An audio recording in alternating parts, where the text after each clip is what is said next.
Tēnā koutou e hoa maha. Welcome my friends from around Aotearoa, New Zealand and anywhere else. This is a video about the new moon in Leo that will be taking place next Friday. My name is Fiona of Sun&moon calendar.nz. So the new moon takes place on Friday 29th of July before 6 in the morning, so before dawn. And if you look up, you will see Mars. It's not as bright as Jupiter, which will also be up there, and Venus is getting a little closer to the sun. And Mars is not looking particularly red at the moment. That will be later in the year, but there's a wee tinge of red. You won't see it without a telescope, but there is also Uranus, and also at that point, this conjunction with the North Node, which is not an object, it's a mathematical calculation, a point in the sky where the eclipses are taking place this year. So the eclipse is back in April and in October, November when we have them again. And it's really unusual for these 3 points to be lined up, but they are at the moment, and that's pretty significant. It's a once in a lifetime event because for Mars to be together with the other 2 is only every few hundred years or so. It's a key point in the year, and I'll talk about it later in the video. So after the exact new moon, it will be sunrise in Kaitaia at 7:30, in Whakatu at 7:45, and way down south in Bluff 8:15. So here is what it looks like on the zodiac wheel with the sun and moon together in the sign of Leo at 5 degrees 38 minutes. Okay, the ruling planet of Leo is the sun itself, giver of life for our whole solar system.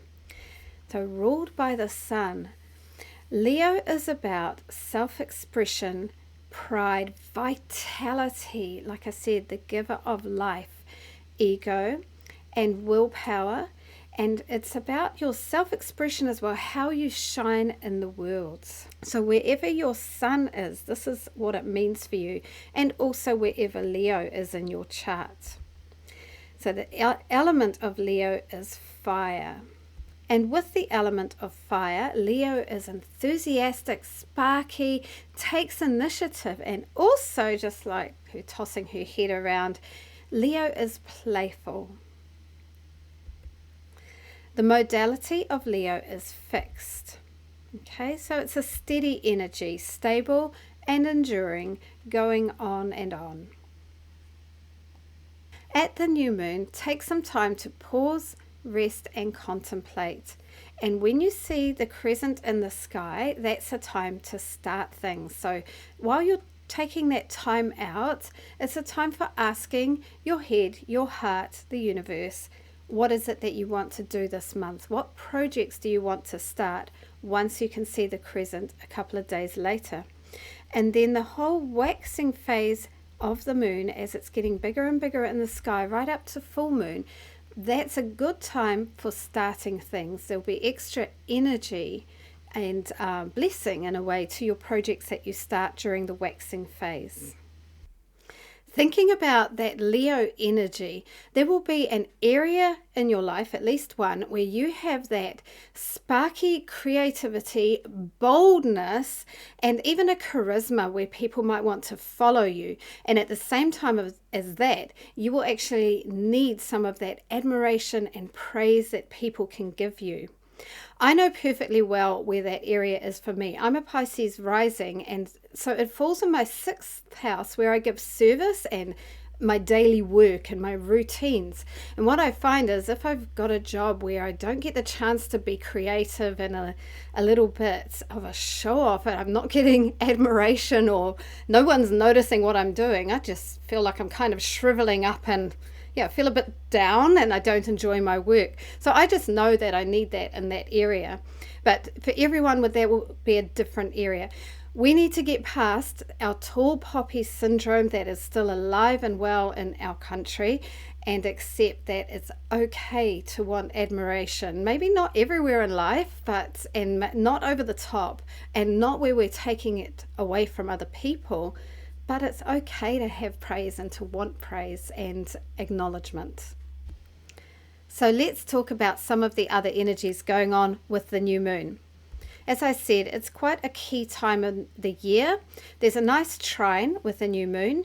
We've got Jupiter going retrograde, and we've also got that conjunction between Mars, Uranus, and the North Node.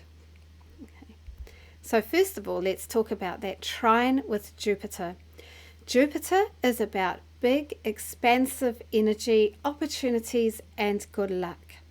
Leo, where the Sun and Moon are, is also about big, generous energy and confidence. And Aries, where Jupiter is currently, is also about boldness, confidence, and starting new things, taking initiative. So you can imagine with these three energies together, there is a lot of confidence. Also the Sun in Leo, confidence. So we are likely to feel expansive and bold. Our eyes might get bigger than our bellies, so that we might need to just not say yes to everything, but let's enjoy that confidence. It is a trine. The 120-degree aspect is seen as flowing and lucky in astrology. Things are easy with a trine, so that's a nice sign for this new moon. We now have most of the outer planets in retrograde: Pluto, Saturn, Neptune, and from the day of the new moon, Jupiter is stationing to go retrograde. To remind you, when a planet is retrograde, it is appearing to go backwards in the sky. So instead of going around the zodiac wheel in its normal direction, it goes the other way. And it isn't really doing that. It's just the way it appears to us because of the relative speeds of the planets orbiting the sun. Anyway, it'll appear to go backwards. And because Jupiter is about optimism and opportunity and growth, we might feel that there's some contraction with our confidence and our sense of having good luck over the next few months while Jupiter is in retrograde. It's important to have times where we are going back to review things. If we just keep pushing forward all the time, then we make mistakes and we don't review and decide maybe we need to tweak this way and that way. So this is the universe giving us the time to do that. All progress needs review. And with that confidence that's coming with our new moon Leo energy, have the confidence that you can do it. If it's feeling hard to go back over mistakes that we might have made and things that need fixed up, or things where things are a mess, have the confidence that you can do it. So now we come to the Uranus North Node and Mars conjunction, and you can see them there in the sign of Taurus. And in my last video I talked about the fact that Taurus is about earth and food and our supplies, our resources, and our money. So big changes perhaps coming up in the world with these. So let's look at those individually. Uranus can bring sudden change that brings us closer to truth and closer to freedom. It's about new ideas, innovation, and in some ways Uranus is about the common people, the masses. Okay, and Uranus within one's own chart can bring a restless energy. Like Uranus definitely needs to change sometimes. The North Node, and as I said before, that is the eclipse point, and it's not actually an object. It's at that point of the chart where the eclipses happen. Eclipses and the North Node can bring sudden changes as well, just like Uranus, and these are ones that bring us closer to our destiny, our karmic journey. It's about our soul's development and growth, but there can be surprises that come along with that. And Mars coming to join them. Mars is a driver. Mars is determined and bold and pushes things to happen and fights for things to happen. So there's a lot of energy with these three. So we could see some disruptions with this conjunction, and it could be disruptions to our resources. It could be disruptions to our earth in the form of seismic activity, volcanic activity, and that could be anywhere in the world. Okay, to allay fears, I want to mention three things. Okay, first of all, astrology is about potential energy. Things can come along that trigger potential that is already there. But just because there is a potential doesn't mean that things will definitely happen.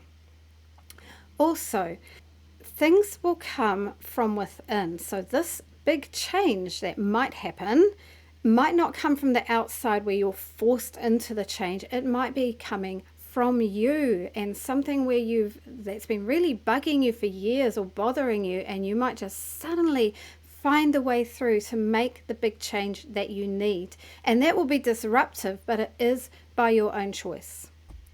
Thirdly, I want to make the point that world energies tend to have a lower vibration than personal energies.